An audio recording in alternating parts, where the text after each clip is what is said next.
So allegedly, Governor Kangata has some serious accusations under his name.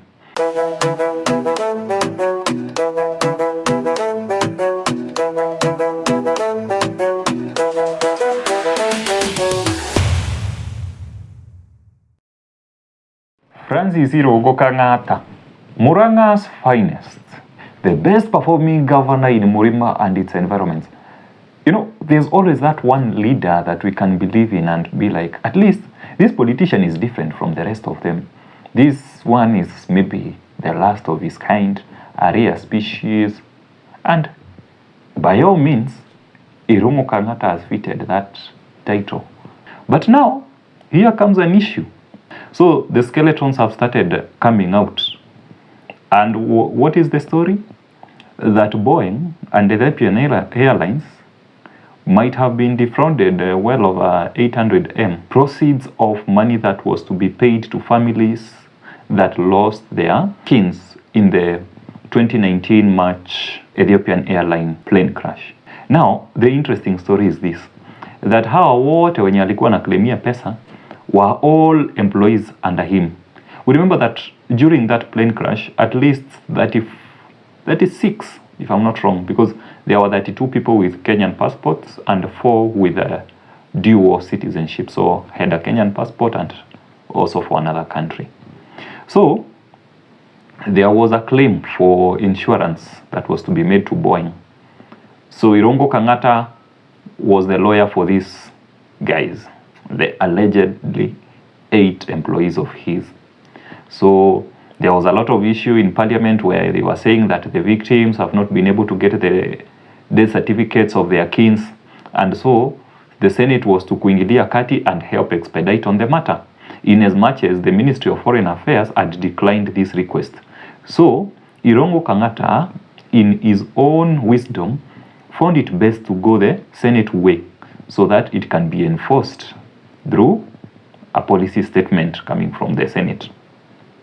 And the majority have their way, even if they are bad people. So pesa ilitoka, but seemingly, when you see this news spreading out, then it means that there are people who did not eat money. And by the way, what do you know what you possess?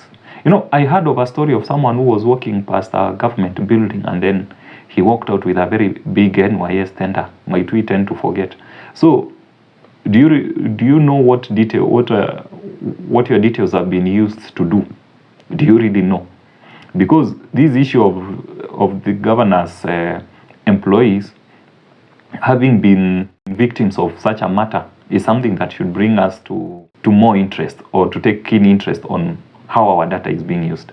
But for me, nikianalyze this issue through the experience that I have from watching thousands of documentaries and investigative series and movies, I can tell you for free, these employees, kuna mtu alirukwa mahali, na aliporukwa akakuja akasema na mimi sitaangamia peke yangu.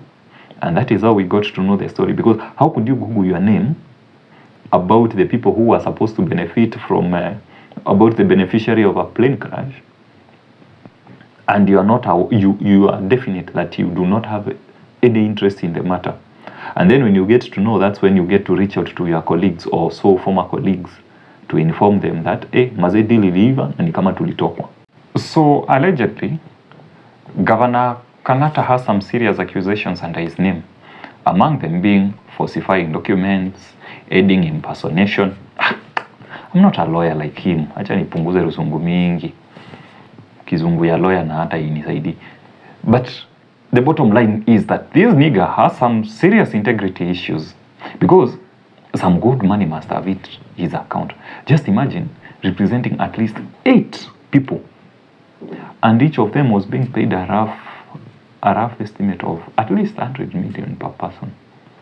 Now wewe ulikuwa umesema that there will be a chunk, or his company was to get a percentage of that amount.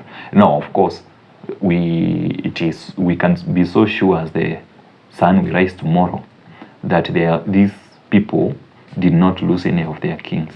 But how did their names get to be used? It seems that there is something they consented to, and maybe huko mbele they did not get to agree, and that is why their signatures were forged.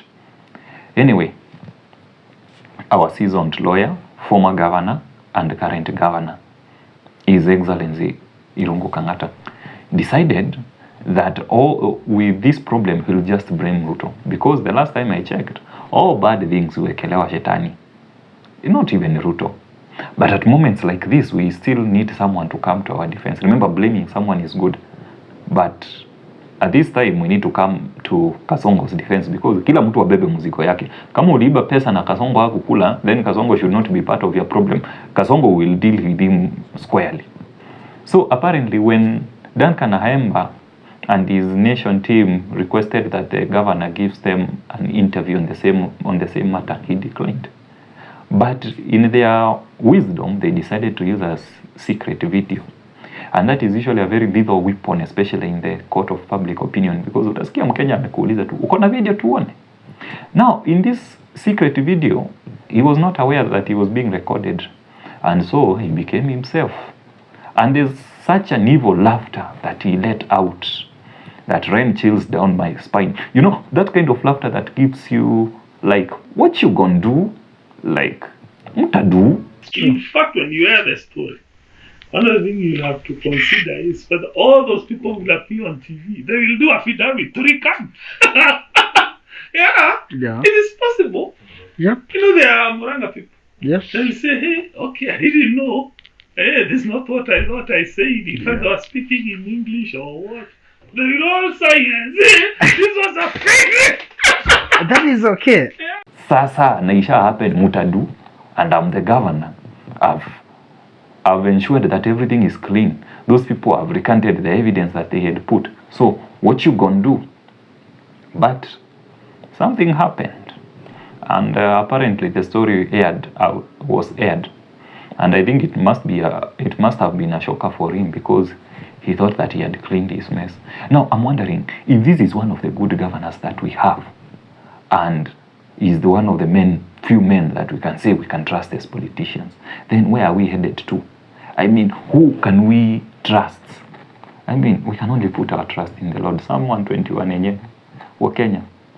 Our help comes not from man, but from God, because these men, there's nothing they can watch over, or rotten, or cut from the same cloth.